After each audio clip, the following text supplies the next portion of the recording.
माझ्या बागेतल्या आंब्याच्या झाडाला आंबे येण्याचे हे दुसरंच वर्ष आहे. आंबे काढणीला झालेले, त्यामुळे मी आंबे काढून घेतले आणि त्याची आढी रचून ते पिकवायला ठेवले. तर हा आंबा तोतापुरी या जातीचा आहे. चवीला खूपच छान आहे.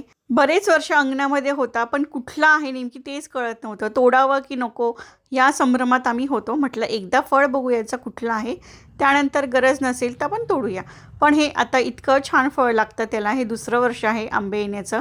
गेल्या वर्षी 16च फळं आलेली, आता ह्यावर्षी बरं जास्त फळं आलेली आहेत. आणि ही मी छान अडी रचून पिकवायला ठेवलेली. अगदी घरगुती नॅचरल पद्धतीने ही आंबे मी पिकवायला ठेवलेली होती. आणि फक्त 7 ते 8 दिवसांमध्ये ह्या आंब्यांचा कलर असा छान झालेला आहे. आणि ती इतकी छान पिकलेली होती, खूपच गोड झालेली होती. आणि तुम्हाला एक सांगू का, घरगुती पद्धतीने पिकवलेले आंबे आणि बाहेरून आणलेले आंबे यांच्या चवीमध्ये ना आकाश जमिनी इतका फरक आहे. खूप गोड लागतात हे आंबे घरगुती पद्धतीने पिकवलेले. पण हे पिकवण्यासाठी काही ट्रिक्स असतात, त्या यूज कराव्या लागतात. या प्रोसेसचा संपूर्ण व्हिडिओ चॅनलवर दिलेला आहे, तर तुम्ही नक्की पहा. खाली प्ले बटनला क्लिक केलं की तुम्ही डायरेक्ट त्या व्हिडिओवर जाल.